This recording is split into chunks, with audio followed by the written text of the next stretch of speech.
Each spring begins anew when the Masters is played on the course we all know as well as the one we play at home. Since 1934, every legendary player of each generation has won here. Augusta National, Bobby Jones's Cathedral in the Pines. From Augusta, Georgia tonight, it's Golf Talk Live.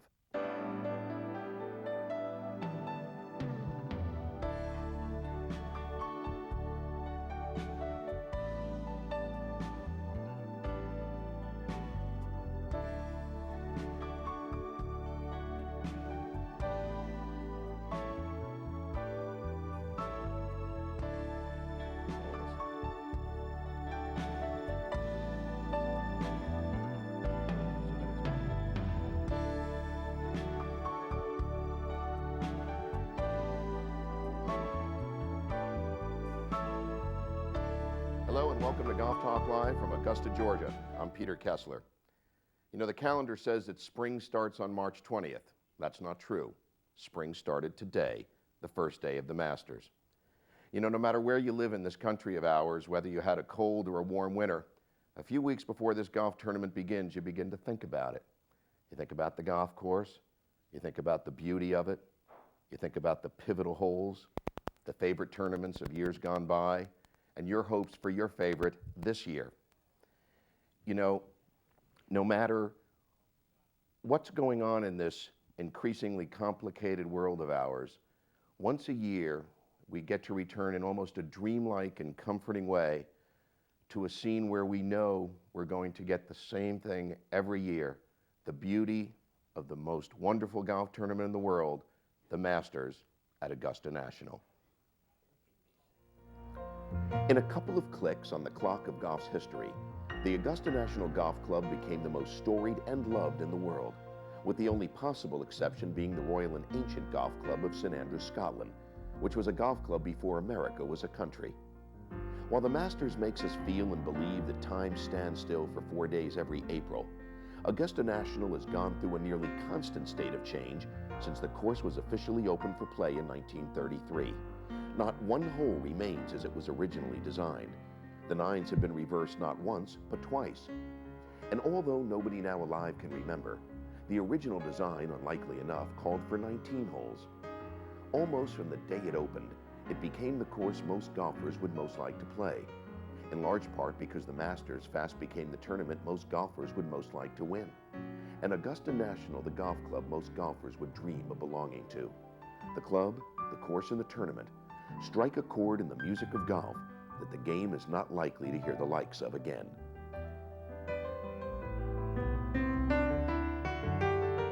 Welcome to a very special edition of Golf Talk Live from Augusta National.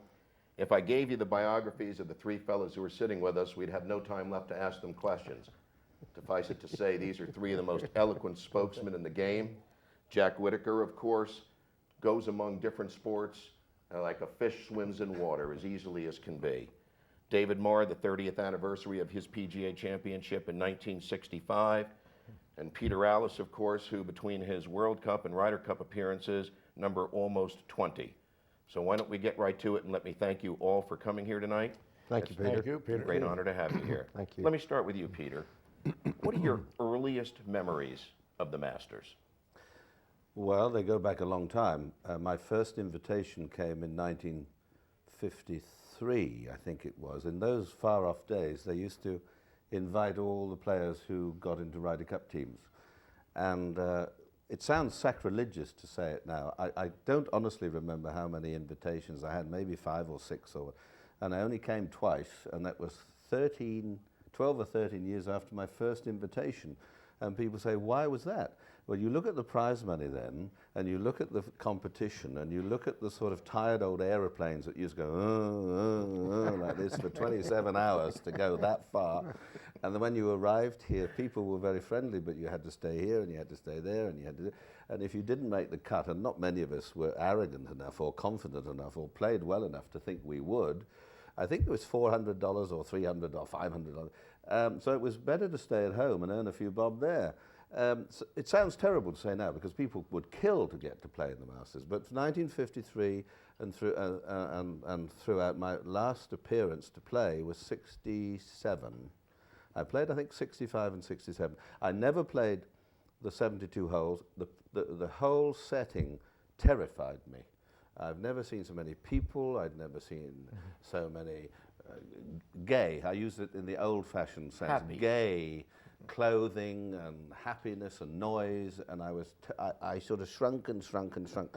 I mean, I'm very anorexic as it is, but I was sort of sinking, and all these people at the 15th, and it was wonderful. I didn't believe anyone had ever reached the 15th in two, let alone dear old Gene Sarazen holding his second shot there in the early 30s. But it's grown enormously over the years, and I just think it's an amazing place. Wait till we tell him that Tiger Woods hit 15 with a 9-iron for his second shot today. The first time that today, 340-yard drive and a 9-iron in the 15, 9-iron to 15, sand wedge to 17, pitching wedge to 18. But we'll talk about him later. Let's talk about David Marr's first impression the first time you showed up at the Masters. What did it feel like? Well, it was like a dream, Peter. I mean, at that time, the Masters had gotten to be a big event. It wasn't really very big, as Peter said, back when, say, DeMeritt won it in 40 and 47. In 1950 was the first time I sort of became aware of the Masters. Jimmy DeMeritt lived in Houston, and so he was a favorite with all the junior golfers, and it was kind of an important event. But it wasn't the Masters as we know it today. And then when I went out to play the tour in the late 50s, in the winter tour, then I found out from the other players that it was a very important event. And when I came in 1960 for the first time, I think it was all I hoped it would be and more. Like Peter said, you were just overwhelmed, and my golf game was underwhelming, so I was a quick visit to Augusta, GA. But it's something that I've been able to come back to these 35 years since then, and each year, great memories, something new, or the flowers are prettier, or the players are better. I mean, you were talking about Tiger Woods. I mean, I'm glad I'm sitting here and not having to play against that kid.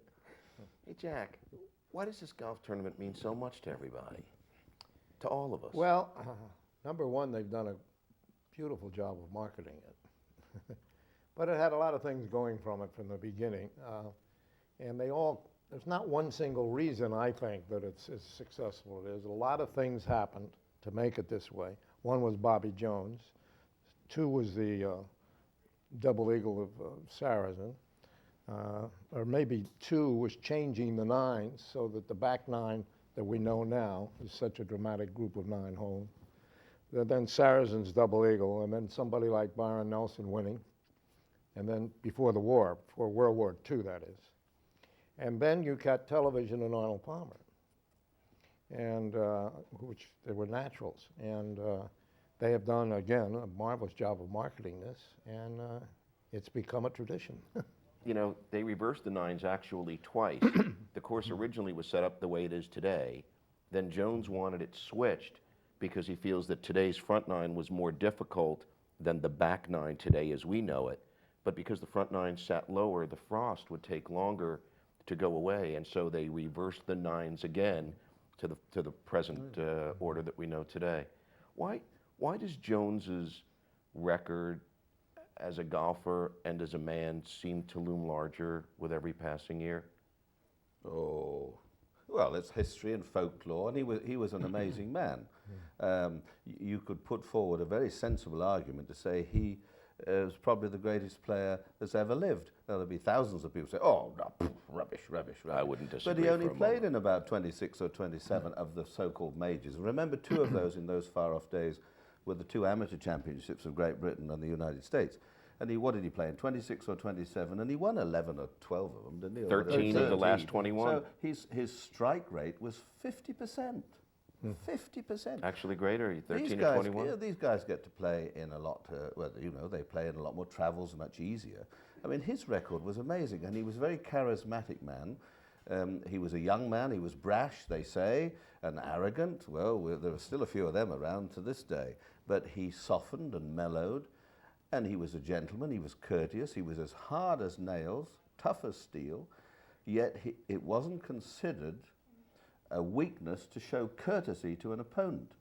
Courtesy today in sport seems to be valued as very little. It seems to be disappearing out of the window, the lack of courtesy. I've known some of the toughest people ever who played golf, but they were fair and they played it honestly, and I think that is what Jones had. That was his reputation, and I think somehow or other, as Jack said, the marketing of this great event has been brilliantly done. The extraordinary thing to me is that these two men, Jones and Roberts, perhaps but more Roberts than Jones latterly, they created one of the world's greatest sporting events without any great body behind them. There's no football association or baseball association or rugby or cricket or whatever sport you play wherever you are in the world. They've done it single-handedly to their own rules in their own way, and if you don't like it, go away. I think it's wonderful. I mean, I don't agree with everything they do. Well, it wouldn't probably be healthy if everybody agreed with everything. But I think it's amazing that these people created something their own way, and if we want to invite 40 people next year, we'll have it. And if we want to play for $5 million, we will. And if we want to have a program, we will. If we don't want to do it, they are totally autocratic, and it's good. We will be back with this cavalcade of stars, Jack Whitaker, David Marr, Peter Allis, on Golf Talk Live. When we come back, if you'd like to speak with these fellas, call us at 1-800-842-9987.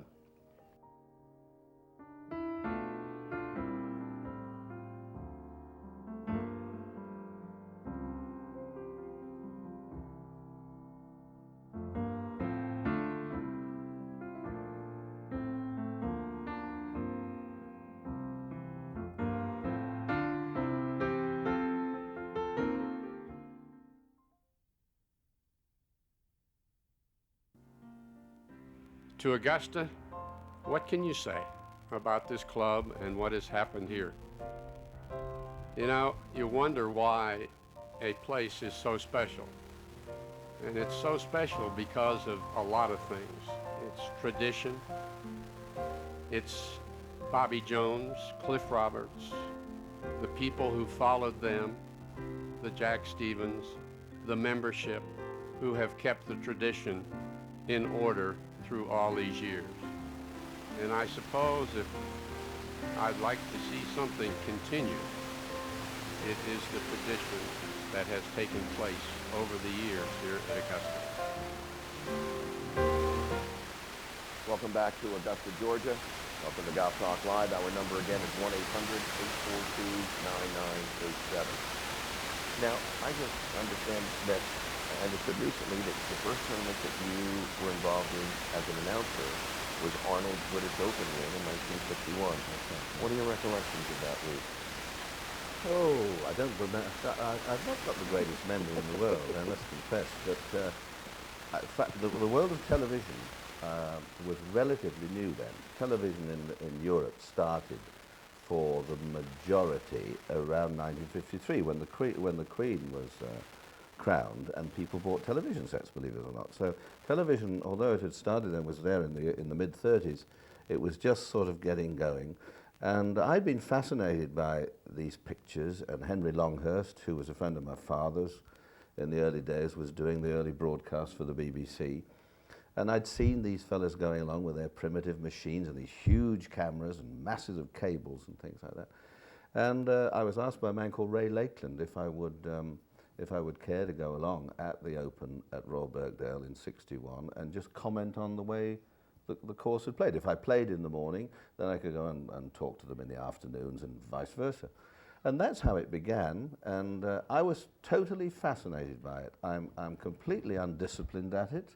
I love the game, and I love the people who are involved in it, and I sometimes say things that are quite sensible and other times nonsensical, which I also enjoy, and I've managed to find people who are willing to give me employment.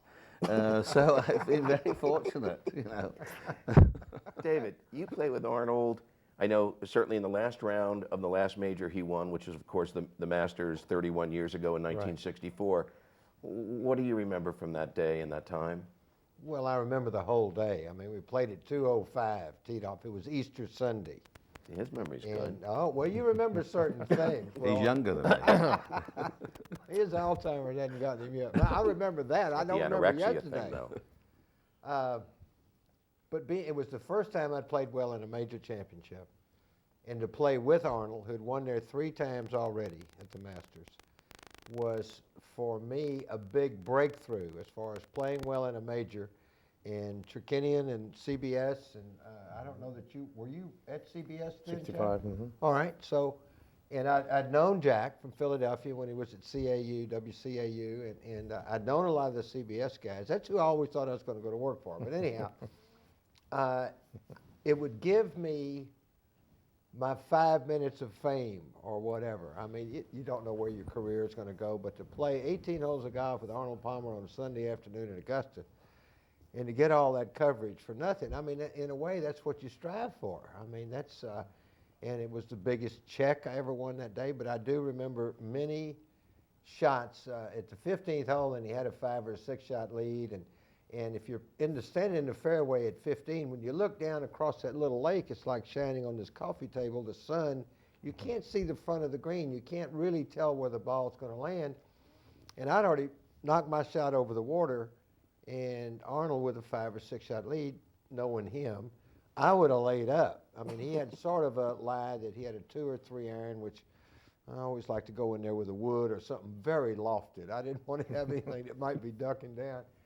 And so anyhow, he took an awful swing, I mean a hard swing at it, not awful.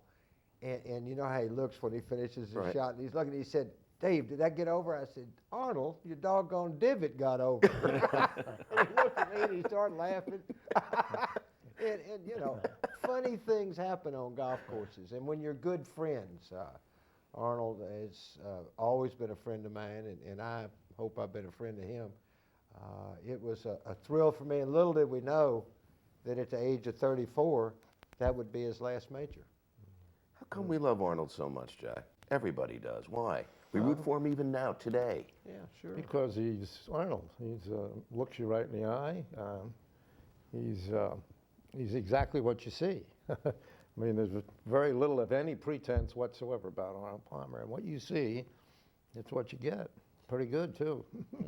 Now, you know, in this room we have 3 cameras, which is about the number of cameras that they used to use to televise a golf tournament when you guys started doing it.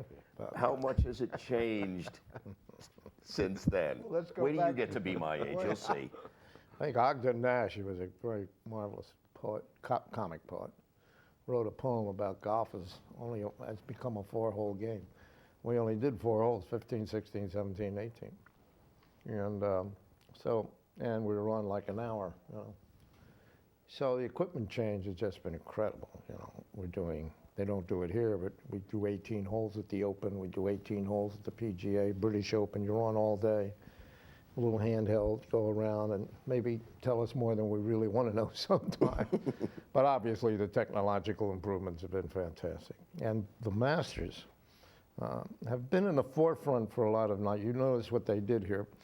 They put up these beautiful towers, painted them green and put them in the trees so they're not obtrusive. Of course they can do that because it's here every year. They don't move it around like the other major tournaments.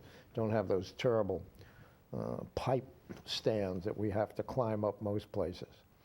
And but the equipment has made it much easier. I don't know whether it's made the telecast any better, but it's certainly made it easier.